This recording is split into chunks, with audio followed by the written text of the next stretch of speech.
Believe codependency is required for intimacy. I know that sounds crazy because all the while we hear codependency is this bad thing.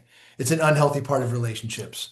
But if you want an intimate relationship, truly an intimate relationship, there's an expression of togetherness that is actually codependent.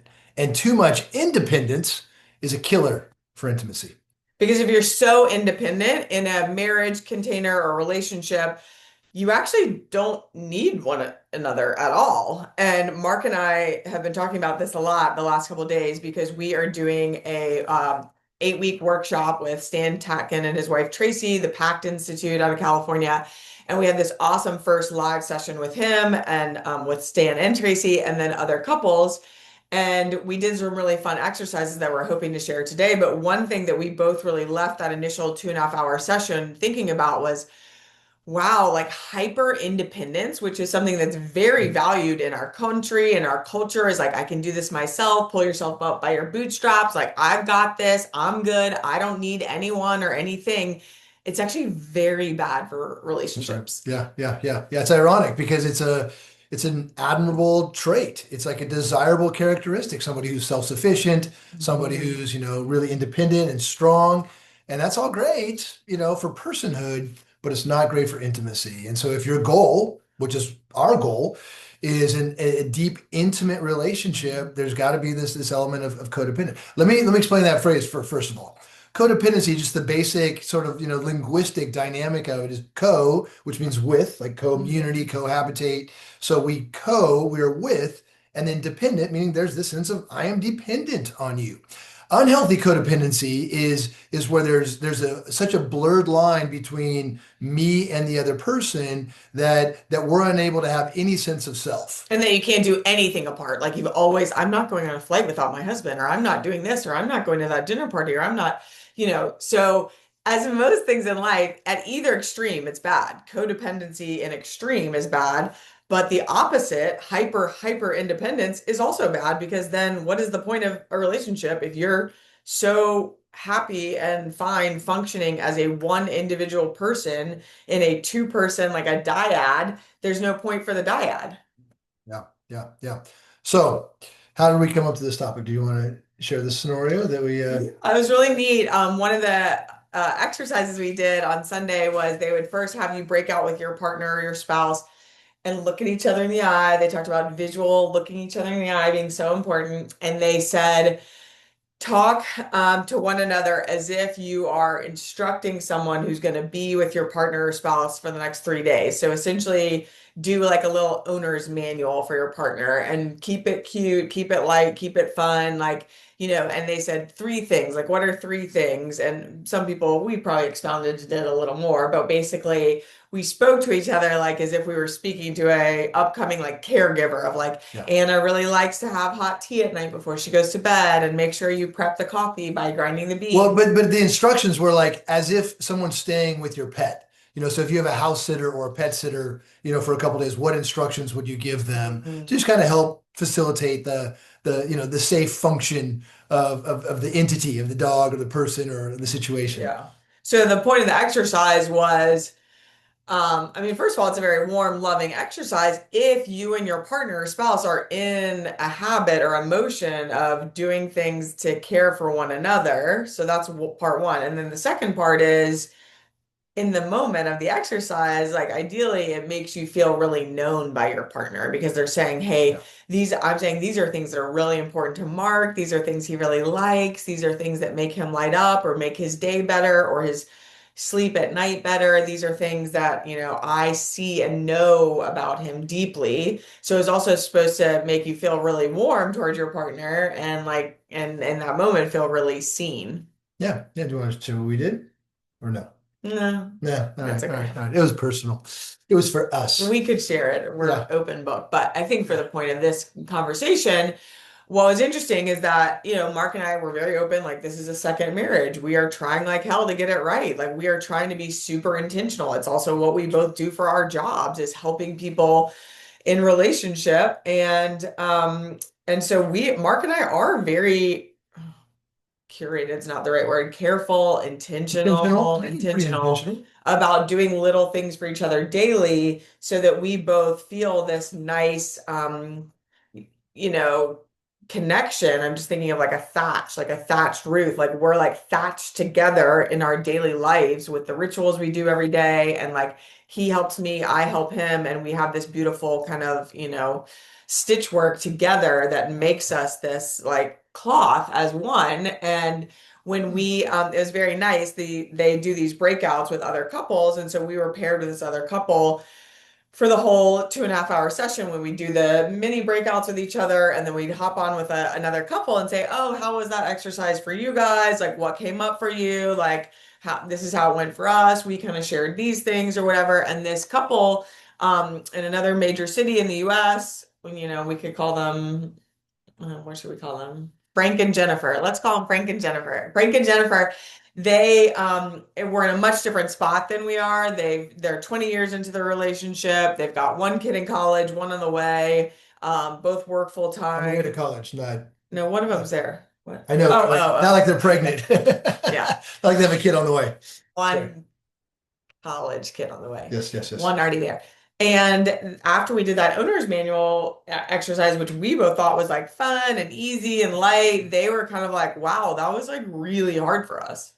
Yeah, yeah, yeah. And it was very beautiful that they were vulnerable, and we had Right. this, kind of just shared, four people who were trying to figure out life together moment. So it was really, very, very sacred and sweet and intimate and vulnerable, but definitely kind of sad of just like, wow, it is so easy to get into a rhythm where you're not Mhm. anywhere near dependent or receiving the benefit of your codependency. And in some ways they shared the value of their independence, and there was some Mhm. work situation that required a lot of travel, and Wow. so they existed in a circumstance that required actual time Mhm. apart, which is the case for many folks, but also just a reminder that many folks who may be under the same roof live like ships in the night. And that was the Mhm. phrase that we kind of stuck with us when we walked away from that conversation of like, it is really darn easy to just be ships in the night and not have like a consistent sense of sharing togetherness or sharing the need for togetherness. And it made us think a little bit about a few things, but one for me is just like, why do we glorify in our culture and in our society this idea of hyper independence? Like, I don't need anyone. I can do this on my own. I mean, that's where you go in on health when we have a Yeah. disconnect. And Mark is like, I'm good. I can do everything on my own. But I just kept thinking, like, what is so honorable about that? Or what's so like loving about that, Or I don't know. And I also, sometimes in talking to people when I see like, wow, like I personally, I feel so different, or that's not my reality or perception at all. Like I want to be taken care of. Like I want someone to be helping me or, doing little things, small bids for connection or small acts of service on a regular basis, because otherwise, why am I in this? Like I can, I have, and I can, like, I literally know that I can do everything in my life that my life requires on a daily basis. I can take care of my kids, I can pay my mortgage, I can do all the house stuff, I can pay my taxes, I can financially plan for myself. I can literally do everything I need to. So if I'm going to be in a relationship or a partnership, I don't want to be in it unless like you are helping me in some ways or like taking some of the things off my plate or lightening my load and making me like like awesome, like we're doing this together, like I have a partner in all these things. Like I don't, even though I can do all these things, I don't have to do all these things on my own. And I think it's really challenging when couples get into a spot, as this Frank and Jennifer nicely were so vulnerable, just like, oh, we've been like operating like ships and passing in the night for decades. And Yeah. they are in the classic spot too of being like, cool, because we've operated so hyper independently for many years. Like, once the next kid goes to college, like, are we sure we want to do this? Like, is there enough here? Is there enough connection, intimacy, desire to want to continue in this container when it's just us? Yeah, yeah, yeah, yeah. And yeah, very common story of just kind of waking up after 20 years and saying, I don't know that we need each other or like each other or know each other. We're out. That's why we see a spike in divorce, about 20 years of marriage. So it's very common, sort of divorce, spike. in the stats. And so then the question really becomes, I mean, it's a much bigger question of like, why were you in a relationship in the first place? That would be a fun conversation that we could have. And like, what are the actual, literally biological markers, social markers, financial markers, and certainly, yeah, raising kids together is a huge value of doing that early in the stage of family formation, of course.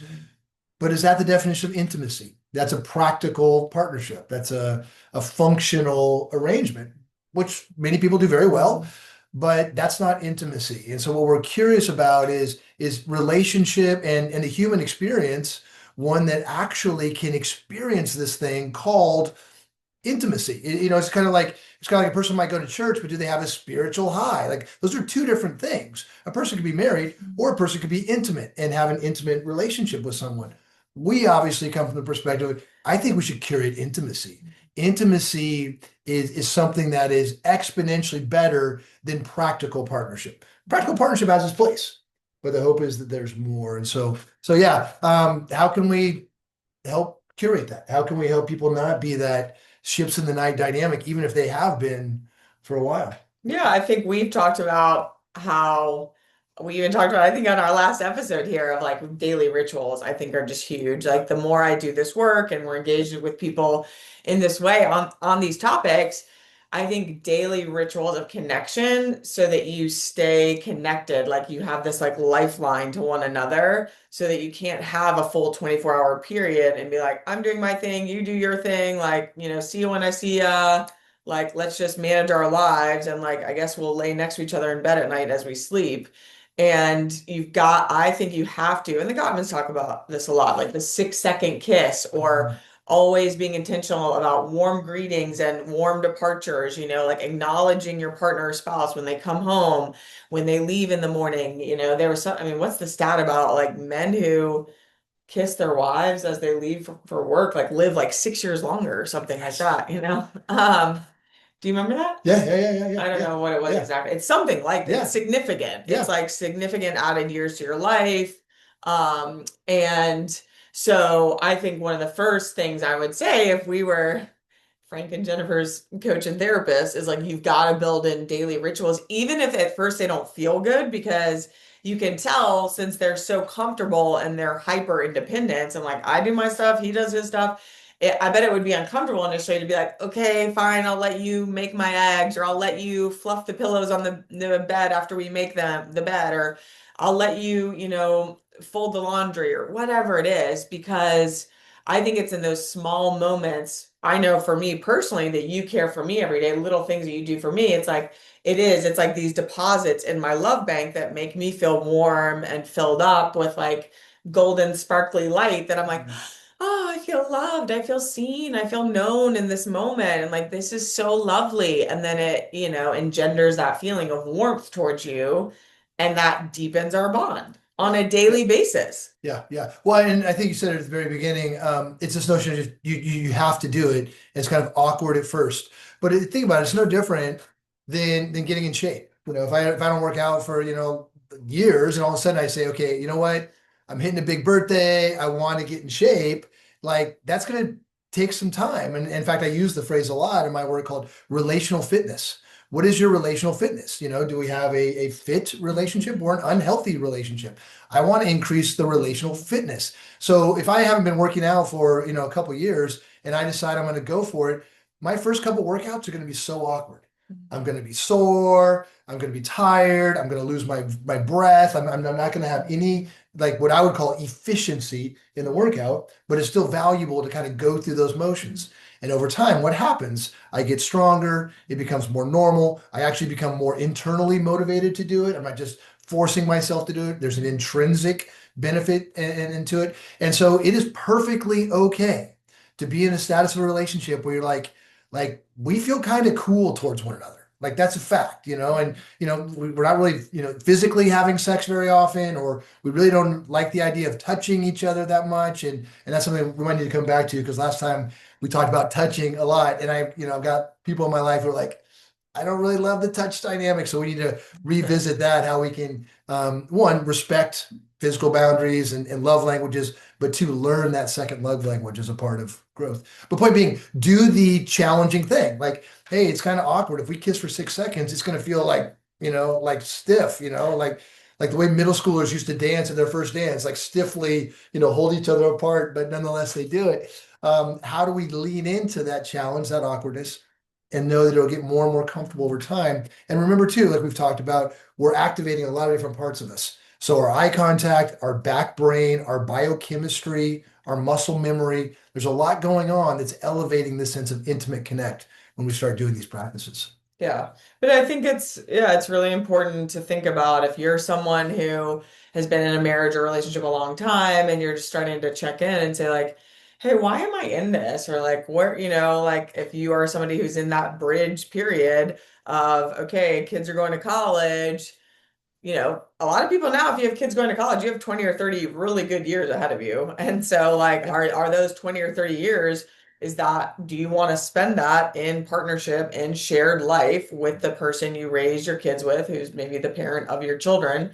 Or are you at this inflection point where you feel so disconnected that you're like, I don't know, like if this person really just feels like a roommate or somebody that is the, parent of my children. And I mean, that's the type of thing you and I help our clients on a regular basis is like make Yeah. that call of like, do you think, and we would both be big proponents, you got to do everything you can to try. You've got to try to get it back to see because obviously there's many reasons why it's ideal to stay if you can, but it's also okay if you can't. Like, I mean, I hate to say it because I like to believe in a redemption story always, but I know from personal experience, there are things that are like unfixable. And for some people who have become those passing ships in the night, I think they are too far gone in coldness and disconnection and lack of intimacy and lack of like any kind of, warm feeling towards one another, needing one another, that it's just like, it's so like, it's dead, you Yeah. know? And like we talked about last time, resentment can crystallize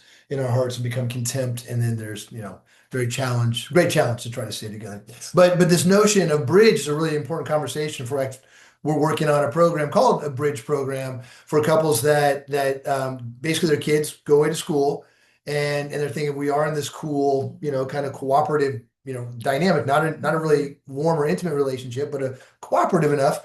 And we don't have a lot between us, but we know we'd be awesome grandparents together. So the bridge is okay, the kids go to college, now the kids are grandparents. How do we bridge that span of time to curate a healthy relationship so that you feel like you can celebrate, kind of in your, golden years of life of like, look at our great grandkids and we're stoked for our family that we've been able to maintain. How do we find a way to do that? It's not just white knuckling. Right. And so that's kind of a project that we're working on and Yeah. kind of some fun conversations we're having. But again, a part of it is starting today of how do we invite more warm moments, warm bids of connection so that we can be warmer today, which will help us be warmer tomorrow. Yeah. What would be other suggestions from you? Like I talked about small bids, rituals. Yeah. Like what else would you tell Frank and Jennifer if you were their therapist in terms of like Yeah. how to get that, how to like start to inch towards a more codependent reality? Sure, sure, sure. Yeah, yeah. I mean, the thing I talk about a lot, say, on here a lot, is kind of a micro and a macro approach. So at the macro level, at the big level, you need to have a real come to Jesus conversation. Where are we at? How are we doing? Are we going to be able to hang on? Are we going to be able to invest in doing what it takes to get back in shape? Or are we just going to resign to throwing in the towel and being, out of shape or unfit for the rest of our Mhm. lives together? Again, this is an existential conversation. What do we believe is the potential of human relationship? What do we believe the impact will be on our kids, our grandkids, and our great grandkids when we make these decisions? That's a huge level of high macro thinking of personal decision, personal spirituality, personal philosophy, which is why, so many of the times you have conversations with people contemplating divorce. That is not a flippant thought. That is not a flippant conversation. That is soul wrenching, Yeah. process. So at the macro level, really having a version of that together. What are we doing? Who are we? Who do we want to be? Are we willing to fight for it? And Are we both willing to do the work? I mean, that's part of it, right? Like, Yeah. are we both in a growth mindset and willing to make edits and changes, both of us, so Mhm. that you can potentially have a more beautiful reality than the one you've been living? Yeah, I love beauters. You're so beauter, babe. Um, Cool. So big level there. Obviously, invest in really good coaching and therapy, and I say that even as a practitioner. I am so thankful for this field. However, every person that hangs their shingle is not your therapist. So do homework, get referrals, interview therapists. Pretty assertively to see if somebody's a fit in terms of somebody who can really help you guys move forward. And then I kind of like indoctrinate ourselves. So hypothetically we don't need to pay money to go do this training that we're doing. We're doing it to help our relationship. For our own health. We're This is our indoctrinating part of our ourselves. fitness of staying connected. Like this is part of our fitness program for our marriage. Yeah. It's like we chose to run a half marathon. So we're like, cool, let's like pay the money and do the thing and do the prep work and be active participants in the sessions. Yeah, we mentioned him. Stan Tatkin wrote a book called Wired for Love. We listened to that book. I remember on a long road trip, 3 years ago, and then all of a sudden he, came out with this workshop that he's doing. We're like, we want it because we want to keep indoctrinating, training, developing understandings of relationship so that we can be in a healthy, happy relationship. So yeah, so those are kind of big levels, and then the small levels, the micro. That's the micro touching, the micro connecting, the micro bids of connection, the micro acts of service, the micro investments in quality time on the day to day. And again, be candid about that. Hey, I'm wanting to kind of stretch in this. If can we lock some time in together? I want to do some more acts of service. Is there something I can do that would be helpful? I'd like to maybe experiment with non-invasive touching in a way that feels comfortable. Are you open? Are you open to that? Oh, I'm open to it. I know you are. Thanks, baby. Well, so that all leads to kind of hopefully some form of balance of actually elevating codependency and acknowledging your strengths and your independence and be grateful for those, but not leading with those. Saying I'm a healthy whole person who chooses to be in this relationship, and therefore I'm impacted by the withness of you. So maybe it's interdependency. Maybe it's not totally codependent. Maybe it's interdependent. Two healthy whole people are choosing to be connected in ways that are deeply meaningful and connected for them. Awesome. All right. Well, I love you, baby. You are beautiful.